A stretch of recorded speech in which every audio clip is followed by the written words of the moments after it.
안녕하세요. 두피연구가 권대표입니다. 앞서 저희 채널에서 두피 타입을 확인하는 방법, 그리고 두피 타입별 샴푸 방법까지 나름 정리해서 알려드렸습니다.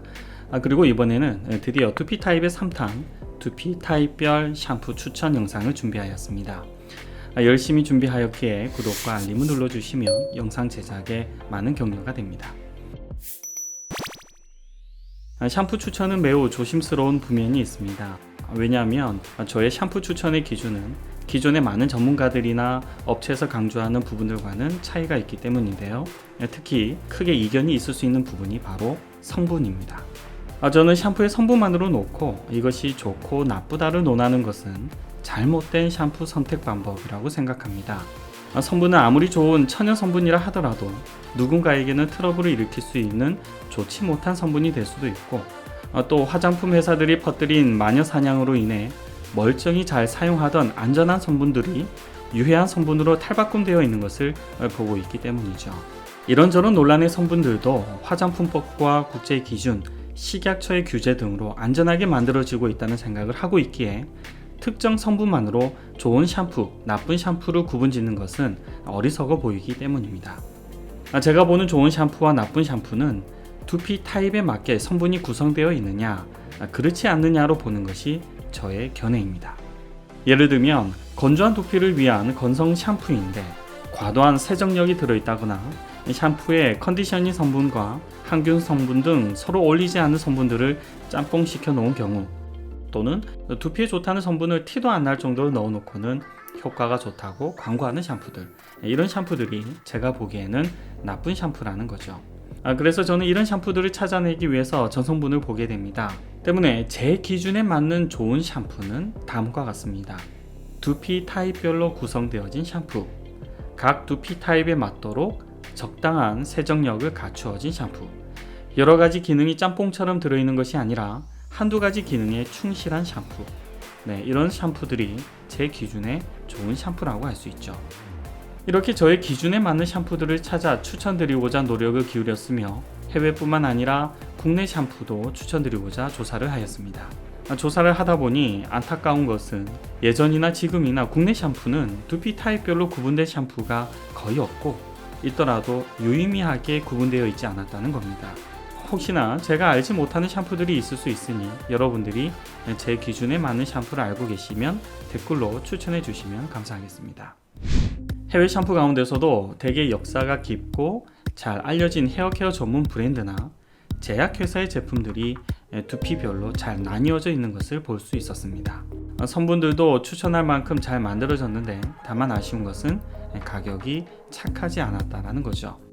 이 부분은 어쩔 수 없는 것이 두피의 유의미한 기능을 하기 위해서는 허브 추출물이나 기능성으로 검증된 성분들이 고함량으로 이루어져야 하기에 가격이 상대적으로 있을 수밖에 없는 것으로 보입니다. 그래서 고민 끝에 국내 상품 중에 두피 타입별로 구분되어 있지는 않지만 각 타입에 추천할 수 있는 상품들도 찾아서 같이 추천드리고자 하였습니다. 단 국내 제품은 제가 직접 사용해 보지 않았고 각종 식물성 추출물들의 비중이나 역할을 제대로 알 수 없기에 단지 전성분만으로 추천드리는 거라 사용감과는 차이가 있음을 이해해 주시기 바랍니다. 해외에서는 역사가 오래되고 인지도가 있는 제품 중에 폴텐, 롤랜드, 레비브레, 라자르티크가 오랜 임상과 연구 결과로 괜찮은 샴푸들을 만들고 있는 브랜드라고 할 수 있습니다. 이 브랜드 내에서도 일부 샴푸들은 제가 직접 사용해보지 못하였기 때문에 사용해본 제품들 중에서 추천을 드려보고자 합니다. 단지 성분만을 보고 판단하기에는 그 성분의 비율이나 사용감을 알 수 없기 때문에 좋다 안 좋다 판단을 내리는 것은 아니라고 보기 때문이죠. 제가 모든 회사의 제품들을 살펴보거나 사용해 본 것이 아니지만 나름 많은 브랜드들을 살펴봤습니다. 더 많은 상품들이 있을 수 있겠지만 제가 직접 사용해보고 추천드릴 수 있는 것은 이 정도의 브랜드라는 점을 참고해 주시기 바랍니다. 지성두피 샴푸법의 핵심은 피지 조절입니다. 그래서 오전에는 간단히, 저녁에는 제대로라고 알려드렸는데요. 지성 샴푸는 두피의 피지선을 자극하지 않으면서도 너무 약하지도 과하지도 않은 세정력을 갖춰야 합니다. 그래서 다음에 선정 기준을 정하였습니다. SLS, SLS 계열의 계면 활성제가 없으면서도 풍부한 거품과 세정력을 갖춰야 합니다. 피지 조절 기능 성분도 함유되어 있어야 하죠. 모발 컨디셔닝 성분이나 보습 성분이 많이 함유되어 있지 않은 샴푸를 선정하였습니다. 대부분 지성 샴푸에 모발의 뻣뻣함을 없애기 위해서 모발 컨디셔닝 성분을 함께 넣게 되는데, 이는 두피 세정에도 도움이 되지 않고 피지 기능을 정상화하는 데 초점을 맞춘 샴푸로는 맞지 않기 때문이죠. 오히려 지성 샴푸 후에 컨디셔너를 사용하는 것을 추천드립니다. 추천드리는 샴푸는 폴텐의 지성 샴푸, 롤랜드의 세번 밸런스 헤어바스, 그리고 라자르띠크의 프로폴리스 샴푸, 레비브레의 세보 클린 샴푸 정도 되겠습니다.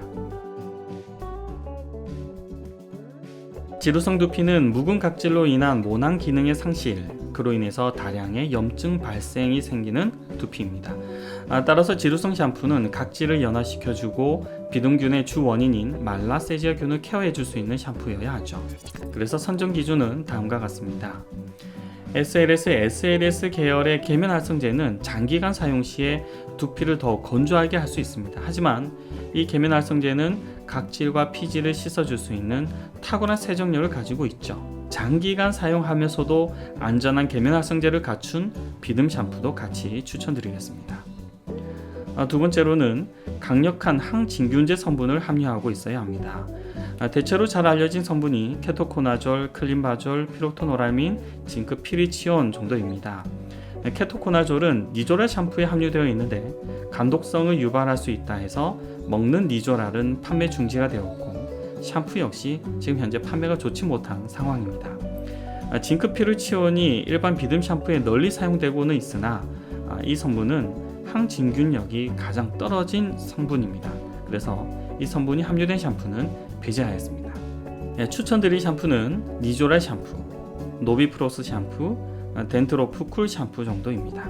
그리고 장기간 사용이 가능한 계면 활성제와 탁월한 항진균제인 피록톤 오랄민, 살리시산의 조합을 이룬 폴텐 비듬 샴푸를 같이 추천드립니다.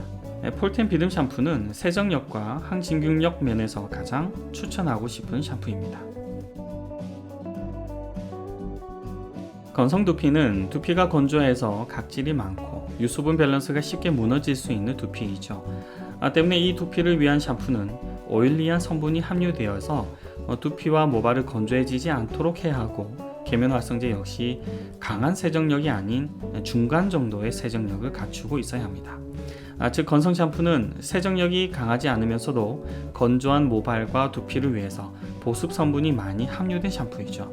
하지만 시중에서는 특히 국산 제품은요, 건성 두피를 위한 샴푸를 찾는 것이 여간 힘든 일이 아닙니다. 왜냐하면 소비자들에게 어필할 수 있는 성분들이 주로 건성 두피에는 맞지 않는데 이 성분들을 업체에서는 잘 사용하고 있기 때문이죠. 그래서 배제해야 할 성분을 기준으로 선정하였습니다. 배제하는 성분은 다음과 같습니다. 계면 활성제는 역시 SLS, SLS 계열의 계면 활성제는 두피를 건조하게 만들 수 있기 때문에 건성 두피를 가지신 분들은 이런 계면 활성제는 무조건 피하셔야 합니다. 그리고 살리시산이나 피리치온과 같은 항진균 성분도 배제하였습니다. 건성 두피에서 일어나는 각질을 제거하기 위해 이런 성분을 넣게 되는데, 건성 두피에서 일어나는 각질은 비듬균 때문이 아니라 보통 건조해서 생기는 현상이기 때문에 이런 항진균 성분을 사용하게 되면 두피는 더욱 예민해지고 더욱 건조해지기 때문에 이런 성분을 건성 두피에는 맞지가 않습니다. 또한 한국 사람들이 너무나도 좋아하는, 그래서 업체들에서 너무나도 즐겨 넣는 두피 쿨링 효과를 내는 멘톨도 배제하였습니다. 이 멘톨은요, 두피를 더욱 건조하게 할 수도 있고 자극을 줄 수 있기에 건성 두피 샴푸로는 맞지 않습니다. 추천드리는 샴푸는요, 폴텐의 건성 샴푸, 롤랜드의 리빌딩 헤어바스, 그리고 레비브레의 리스트럭처링 샴푸 정도 되겠습니다. 국내 샴푸에서는요, 쿤달, 허니의 마카다미아 네이처 샴푸 정도를 찾을 수 있었습니다. 세정력도 적당하고 보습 성분도 여럿 함유하고 있고 무엇보다도 건성 두피에 맞지 않은 성분들이 보이지가 않아서 추천드렸습니다. 다만 함유되어 있는 각종 추출물들이 과연 두피에 어떤 작용을 할 수 있을지, 또 어느 정도나 함유가 되어 있는지는 의구심이 드는 샴푸이긴 합니다. 좀 더 보습에 집중을 해주면 좋을 샴푸인 듯 합니다. 민감성 두피는요, 이런저런 이유로 두피 방어벽이 무너져서 지속적인 외부 환경에 과민한 반응을 일으키는 두피 타입이죠. 이런 두피는 첫째도 자극, 둘째도 자극, 즉 자극 주지 않는 샴푸가 가장 좋은 샴푸입니다.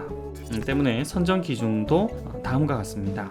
알 수 없는 무수히 많은 추출물들이 다량 들어가 있는 것들은 배제하였습니다. 아무리 좋은 성분이 있다 하더라도 그 가운데 두피를 자극할 수 있는 성분이 함유되어 있다면 그것은 민감성 두피에는 맞지 않은 샴푸가 될 수 있습니다. 더욱이 다량의 그 많은 추출물들은 개별적으로 각각 방부제가 또 함유되어 있습니다. 이런 방부제 성분은 표기가 되지 않았기에 피하시는 것이 좋습니다. 두 번째는 건성 두피와 마찬가지로 세정력이 강하지 않아야 합니다. 민감성 두피는 건성 두피보다 더 두피 보호막이 약화되어 있기 때문에 되도록이면 건성 두피보다 더 순한 세정력의 샴푸가 좋습니다. 세 번째로 염증 완화 성분에 더해서 보습 성분도 함유되어 있어야 합니다. 알란토인이나 항산화 성분들로 염증 완화 및 보습을 줄 수 있는 그런 샴푸들을 찾아보았습니다. 추천드리는 샴푸는 롤랜드의 수딩 헤어바스 그리고 폴텐의 민감성 샴푸입니다. 참고로 제가 추천드리는 샴푸라도 일부 성분이 누군가에게는 트러블을 일으킬 수 있기에 건성 두피 샴푸와 병행하면서 사용하는 것도 한 가지 방법입니다. 컨디셔너도 추천을 드리고자 합니다. 이 컨디셔너의 선정 기준은 무엇보다 컨디셔닝 성분이 집중되어야 하겠죠. 이 폴리머 성분과 오일류와 단백질류의 성분이 모발을 코팅해 주어서 부슬거림을 방지해 줍니다. 어떤 분들은요, 이 실리콘 성분이 두피 모공을 막아 트러블을 일으킬 수 있다라고 주장을 하시는데요. 오히려 FDA와 같은 권위 있는 기관들에서는 이 폴리머 성분들이 안전하다고 입 모아서 얘기하고 있습니다. 저는 샴푸를 하게 되면 두피가 일시적으로 건조해질 수 있기에 폴리머 성분이 함유된 컨디셔너를 꼭 사용하라고 권하고 있죠. 특히 건성 두피와 민감성 두피는 자신에게 맞는 컨디셔너를 사용하시면 크게 도움이 됩니다. 사용법은 두피에 직접적으로 닿게 하기보다는 모발에 양보하는 것이 더 좋겠죠. 롤랜드와 폴텐, 레비브레의 컨디셔너들을 추천드립니다. 참고로 추천드린 샴푸들 가운데 일부 성분에 대해서 이렇군 저렇군 논란의 여지가 다분한 성분들이 있습니다. 저는 한국에서 일어나고 있는 천연 성분에 대한 맹신을 좋아하지 않습니다. 제가 생각하는 가장 안전하고 유해하지 않은 성분은 오랜 기간 사용해왔고 수십 년의 위해 평가를 통해서 안전이 증명된 성분들이지 제대로 연구되지도 않고 데이터도 부족한 허울 좋은 천연 성분이 아니기 때문이죠. 또한 식약처에서 허용한 양만큼 사용하였다면 더 이상 유해성 논란은 불필요하다는 것이 저의 관점입니다. 사실 어떤 제품의 효과와 안전성을 논하기 위해선 성분 배합들의 피부 테스트와 자극성을 수백 차례 검증해야 하고 많은 사람들의 실질적인 사용 데이터를 가지고 있어야 신뢰성이 확보되었다고 할 수 있는데 신생 화장품 회사들의 새로운 제품들이 과연 어느 정도의 연구기간과 테스트를 거치고 나올 수 있을까요? 네, 지금까지 두피 타입별로 샴푸를 추천드렸는데요. 제가 추천드린 제품은 참고용으로 봐주시고 제가 모든 샴푸들을 조사한 것이 아니기에 비방은 자제해 주시기 바랍니다. 지금까지 저희 영상이 도움이 되셨다면 구독과 좋아요를 눌러주신다면 앞으로 더 좋은 영상을 만드는데 많은 힘이 됩니다. 지금까지 두피연구가 권 대표였습니다.